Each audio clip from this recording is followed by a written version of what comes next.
ओम शांति। श्रीमद् भगवत गीता हम सबको जीवन जीने के अनेक सूत्र सिखाती है। आज का सूत्र है, मेरा कर्म ही मेरा भाग्य है।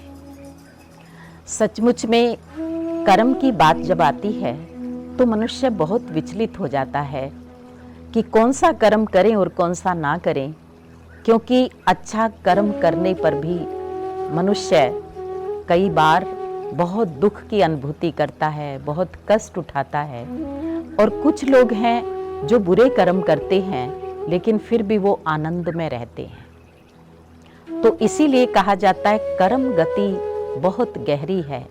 कर्म ऐसा बीज है जिसका फल अवश्य मिलता है, लेकिन कई बार वो फल तुरंत नहीं मिलता है तो हम विचलित हो जाते हैं। भगवान ने बहुत सुंदर इसी के संबंध में हमें ज्ञान दिया है।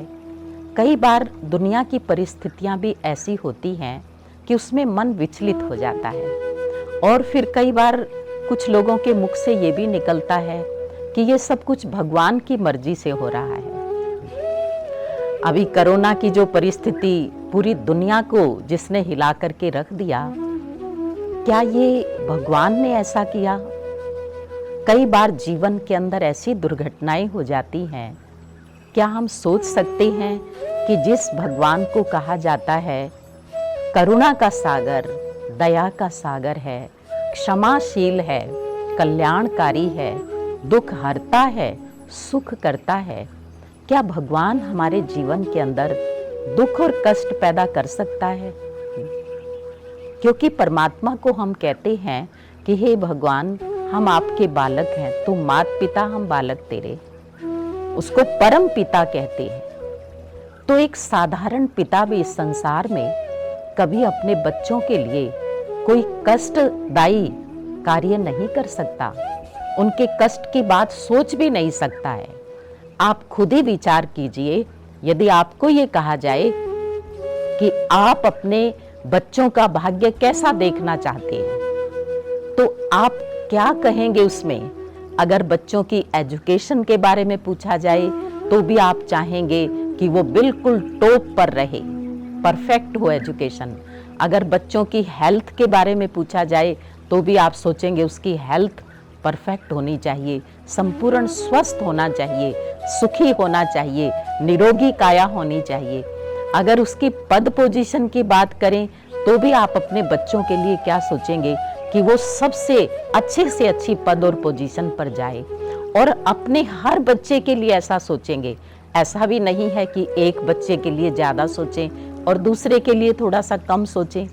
तो जब एक साधारण पिता, एक साधारण मानव अपने बच्चों के लिए सब कुछ उत्तम से उत्तम चाहता है, तो परम पिता जो सबसे ऊंच है, जो बुद्धिमानों का बुद्धिमान है, क्या वो हम सब के लिए, जो हम उसके बच्चे हैं, कभी कुछ गलत कर सकता है?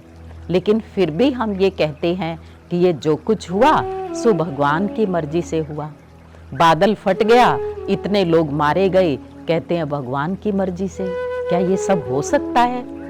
बस पलट गई, लोग मारे गए, इतनी निर्मम हत्याएं आतंकवादी कर देते हैं, क्या ये सब कुछ भगवान की मर्जी से हो रहा है? थोड़ा सा अपने अंतर मन में जाकर के चिंतन करें, विचार करें कि क्या भगवान सब कुछ कर सकता है? और दूसरी तरफ हम बचपन से ही एक मान्यता सुनते आ रहे हैं कि जैसा कर्म करेंगे वैसा फल मिलेगा, जो करेंगे सो पाएंगे, जितना करेंगे उतना पाएंगे, जैसा करेंगे वैसा पाएंगे। अब ये दो मान्यताएं एक दूसरे के बिल्कुल विपरीत है। एक तरफ ये कहना कि जैसा करोगे वैसा भरोगे, जैसा कर्म का बीज बोएंगे वैसा फल पाएंगे, और दूसरी तरफ ये कहना कि सब कुछ भगवान की मर्जी से हो रहा है। अब इन दो मान्यताओं में से हमें एक को ही लेकर के चलना होगा। मुझे एक छोटी सी बात याद आती है कि एक बार एक व्यक्ति जो बचपन से ही बहुत दुखी था, बचपन में जब छोटी आयु थी तो उसके माता पिता गुजर गए। फिर थोड़ा बड़ा हुआ, कुछ काम धंधा करना शुरू किया तो उसमें भी उसे सफलता नहीं मिली। सब जगह असफलता ही मिली, दुख ही मिला। फिर जैसे तैसे करके शादी हुई, गृहस्थी बन गया। फिर बच्चे हुए तो भी वो बहुत परेशान हुआ। युवा अवस्था में बच्चा गुजर गया, एक बच्चा रोगी हो गया। तो इस प्रकार से जीवन भर वो दुखी अशांत रहा। लेकिन उसने वही बात सुन रखी थी कि जो कुछ होता है वो भगवान की मर्जी से होता है। तो वो बड़ा दुखी था और अंत में बहुत दुखमय स्थिति में उसका अंत हो गया। तो कहते हैं कि जब वो ऊपर गया तो भगवान से उसने शिकायत की, ब्रह्मा जी से शिकायत की, क्योंकि कहते हैं ना ब्रह्मा जी सबका लेख लिखते हैं। तो उनसे शिकायत की कि हे भगवान, आपने मेरा भाग्य ऐसा क्यों लिखा जो मैं सारा जीवन दुखी होता रहा। तो ब्रह्मा जी ने कहा कि देखो, मैं इसमें मेरा कोई दोष नहीं है, मैं नहीं लिखता हूँ, लिखने का काम लेखनी करती है, तुम लेखनी के पास जाओ। तो लेखनी के पास गया, उससे भी यही शिकायत की कि तुमने मेरे लेख इतने खराब क्यों लिखे। तो लेखनी ने कहा कि हे मानव, मैं अपने आप नहीं चलती हूँ, मुझे इंसान के कर्म चलाते हैं। जैसे जैसे वो कर्म करता है मैं वैसा वैसा लिखती जाती हूँ। तो इससे भी क्या सिद्ध हुआ कि इंसान के जो अपने कर्म हैं वही उसका भाग्य निश्चित करते हैं, वही भाग्य बनाते हैं। लेकिन हमें अपना पूरा ध्यान अपने वर्तमान कर्म पे रखना है। अगर हमारे कर्म सही होंगे तो निश्चित रूप से जो उसका फल आएगा, जो भाग्य बनेगा, वो श्रेष्ठ से श्रेष्ठ ही होगा।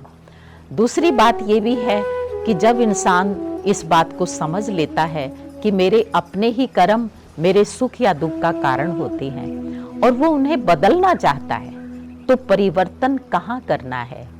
अब तक हम अपने कर्मों का दोषी या तो भगवान को बनाते रहे या तो किसी व्यक्ति को बनाते रहे कि मैं उसके कारण दुखी हूँ, उसके कारण दुखी हूँ, या किसी परिस्थिति को बनाते रहे।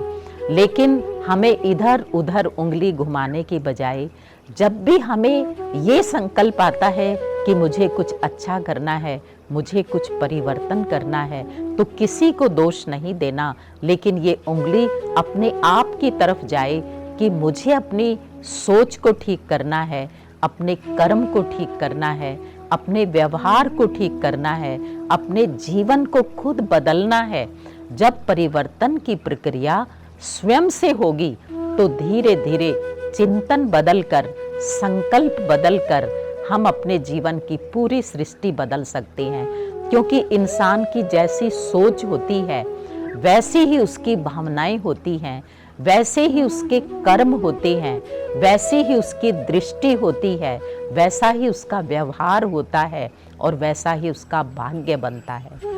तो भाग्य की शुरुआत हमारी सोच के बीज से होती है। इसलिए अपनी सोच को बदलकर अपने भाग्य को हम जो चाहें वो बना सकते हैं। इसलिए अपने भाग्य के निर्माता हम स्वयं हैं। अपनी सोच को बदलकर अपना श्रेष्ठ भाग्य बनाना है, किसी को दोष नहीं देना है। अपने भाग्य के निर्माता हम स्वयं हैं। ओम शांति।